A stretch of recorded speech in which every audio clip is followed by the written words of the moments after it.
بسم اللہ الرحمن الرحیم۔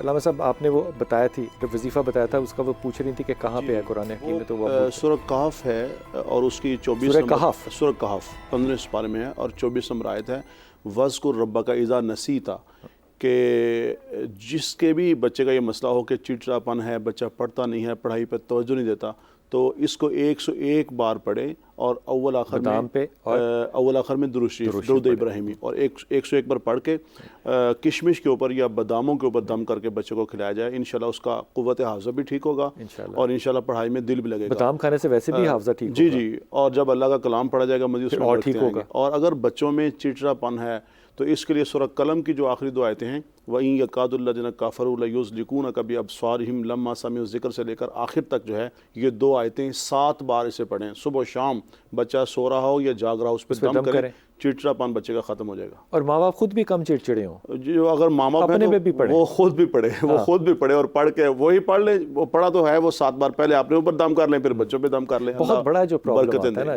جب کوئی والد یا والدہ جو ہے وہ اپنے بچے کے چھوٹی عمر کے بچے 5 6 7 8 9 10 11 12 کسی بھی عمر کے بچے کا یہ کمپلینٹ کریں، یہ ذہن میں رکھیے گا کہ وہ بدتمیزی کرتا ہے، وہ بدتمیزی ماں کے پیٹ سے تھوڑی سیکھ کے آیا ہے، اس نے بدتمیزی جو ہے وہ اگریشن میں دیکھی ہے، اس نے کانفلکٹ جو ہے وہ اگریشن میں دیکھا ہے۔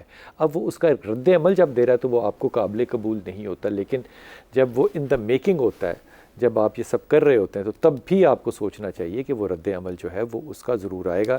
ایک بات جو ہے وہ ہدیتاً ہدیہ کر رہا ہوں کہ بہت دفعہ میں وظائف کے اندر یہ کہنا بھول جاتا ہوں کہ اول آخر جو ہے وہ درود شریف پڑھنا ہے۔ یہ اکراس دا بورڈ ہے بات کہ آپ نے استغفار پڑھنی ہے، آپ نے درود شریف پڑھنا ہے، پھر وظائف کرنے ہیں۔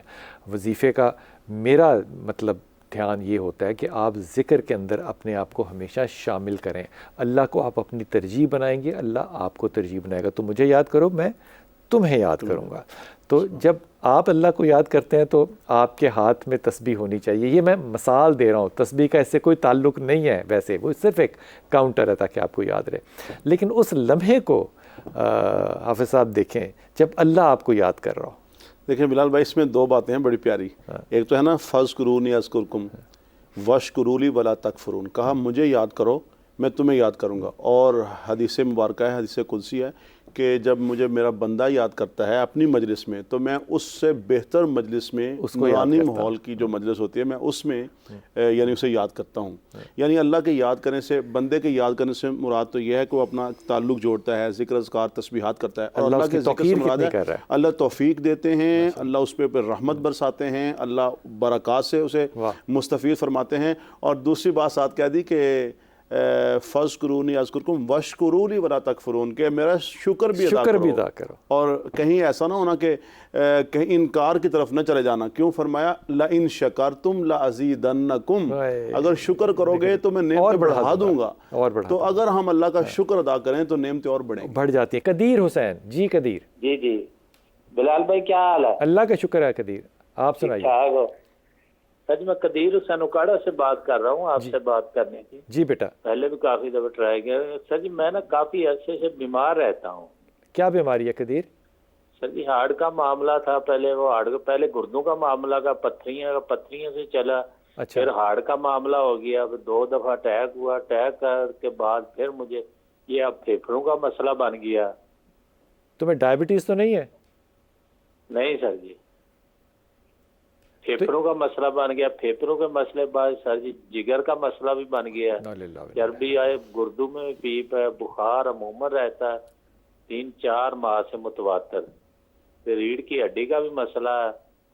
تمہارے خاندان میں یہ بیماریاں چل رہی ہیں کسی طرح سے، یا تم ایک الگ سے بالکل اس بات کو کہہ رہے ہو؟ نہیں سر جی چل رہی ہیں ساتھ ساتھ۔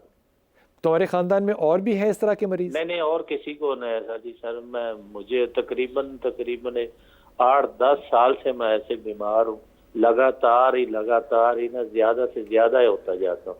ایک بیماری کا علاج کراتا ہوں، دوسری ہو جاتی ہے، دوسری کے نال تیسری، جب ڈاکٹر رپورٹیں کراتے ہیں نا وہ کہتے ہیں یار یہ بھی شک ہے، یہ بھی وہ بھی بیماری ہو نکل آتا، کبھی کچھ نکل آتا، کبھی کچھ۔ اللہ تعالیٰ آپ کے لیے آسانی کرے۔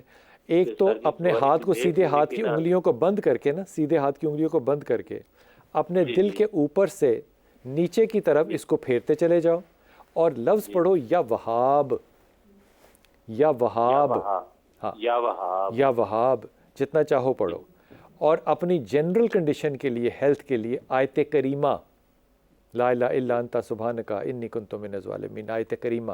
اور تیسری چیز اپنی ٹینشن کو کم کرنے کے لیے، سوچوں اور فکروں کو کم کرنے کے لیے پڑھنا ہے لا حول ولا قوت الا باللہ۔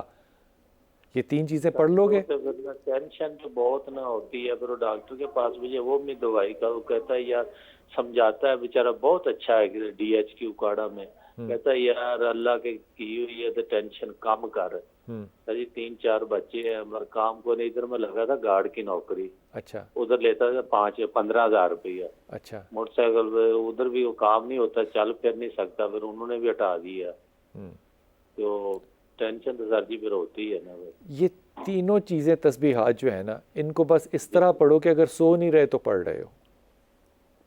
جی یا وہاب، یا وہاب دل پہ ہاتھ رکھ کے، آیت کریمہ، صحت، اور لا حول ولا قوت الا باللہ، یہاں تک یہ تینوں چیزیں پڑھتے رہو، اللہ تعالیٰ وسیلہ صحت کا بھی دے گا، اور اللہ تعالیٰ انشاءاللہ تعالیٰ رزق کا وسیلہ بھی دے گا۔ صحت کے لیے کیا جتنے بھی اتنی بیماریاں بتائیں، ایک صحت کے لیے وظیفہ بتا دیں جنرلی دیکھیں جو سب صحت پڑھیں۔ کے لیے ایک تو جو سورہ فاتحہ ہے، اس کا ایک نام سورہ شفا بھی ہے، سورہ شفا ہے، کہ اس کو جتنا پڑھ سکتے ہیں سورہ فاتحہ پڑھیں۔ اس کے بہت سارے نام ہیں، امام سیوطی نے 26 نام اس کے ذکر کیے ہیں۔ اس کو شافیہ کہا گیا، وافیہ کہا گیا، کافیہ کہا گیا۔ تو ایک تو جو یہ صورت ہے اس کو پڑھا جائے، اور اس کے اندر جو یہ ابھی قلب کی بات کرتے تو اہدنا الصراط المستقیم بھی یعنی پڑھا جا سکتا ہے۔ اور جب ہم اس کو پڑھیں گے تو یقین اس کا ترجمہ بھی دیکھیں گے تو ہمیں وہ بات بھی سمجھ آئے گی کہ اللہ تعالیٰ کے وہ بندے جن پہ اللہ نے انعام کیا، اللہ کی رحمتیں آئیں، تو پھر اس سے انسان جو ہے نا وہ امید کی طرف آتا ہے، مایوسی سے پیچھے ہٹ جاتا ہے۔ تو یہ تمام چیز جو ہے سورہ فاتحہ جو ہے، ایک تو اس کا اہتمام کیا جائے، اور اس کے ساتھ ساتھ جو ہے ہر وقت جو ہے وہ درود شریف پڑھا جائے، اس سے بھی بڑی راحت نصیب ہوتی ہے۔ اس کے لیے وضو ضروری ہے؟ نہیں، وضو ضروری نہیں ہے، اگر آپ وضو کے ساتھ نہیں بھی ہیں تو تب بھی پڑھ سکتے ہیں، اگر وضو کے ساتھ ہوں گے تو یہ زیادہ بہت بہتر ہوگا۔ بہت اعلیٰ بات ہے جی۔ اچھا، چلتے پھرتے پڑھنے میں کوئی برائی؟ کوئی برائی نہیں ہے، جب چاہیں جس طرف چاہیں آپ پڑھ سکیں، بلکہ جتنی توجہ کے ساتھ پڑھیں گے اللہ تعالیٰ کی مزید قربت ملے گی، اور آپ کو آپ کا دل اطمینان کی طرف جانا شروع ہو ایسی جائے گا۔ بیماری جب اکٹھی آ رہی ہوں نا تو بہت سے لوگ جو ہیں وہ اس کو جادو ٹونے سے یا کسی کے نظر لگنے سے منسوب کر دیتے ہیں۔ یہ نہیں میں کہہ رہا کہ نہیں ہو سکتا، لیکن کوئی ایسا طریقہ ہے کہ انسان اس میں ڈفرینشیٹ کر سکے کہ میرے پہ ایسا نہیں ہے؟ دیکھیں جی، قرآن کریم کے اندر ایک آیت ہے، رب العالمین ارشاد فرماتے ہیں وَمَا هُمْ بِضَارِّينَ بِهِ مِنْ أَحَدٍ إِلَّا بِإِذْنِ اللَّهِ۔ اس کا معنی یہ ہے کہ دنیا کی کوئی بھی قوت اور طاقت مل کر آپ کو نقصان نہیں پہنچا سکتی جب تک اللہ نہ چاہے۔ وَإِن يَمْسَسْكَ اللَّهُ بِضُرٍّ فَلَا كَاشِفَ لَهُ، کہ اللہ کی ذات اگر تمہیں تکلیف میں لانا چاہتی ہے تو پوری دنیا نہیں بچا سکتی، اور اگر اللہ سہولت دینا اللہ چاہتا کی ہے، ذات میں سہولت کوئی، تو یہ اگر ہمارا ایمان اور یقین بن جائے نا کہ یہ خوشی، یہ بیماری، یہ صحت، یہ تنگ دستی، یہ فقر، یہ خوشحالی یہ رب کی طرف سے آتی ہے، اور رب ہی بدل سکتا ہے، اور رب ہی، ہاں، تو دنیا کی کوئی طاقت، یہ جو آیت ہے نا وَمَا هُمْ بِضَارِّينَ بِهِ مِنْ أَحَدٍ إِلَّا، جب میں نے اس کو پڑھا قرآن پاک میں تو یقین کیجئے یہ جو جادو ٹونے والی باتیں سامنے آتی ہیں تو میں حیران ہوا کہ کتنی پیاری بات اللہ تعالیٰ فرما رہے ہیں کہ جب تک میں نہ جو بات کی ہے علامہ صاحب وہ حکم ہے، وہ حکم ہے، یعنی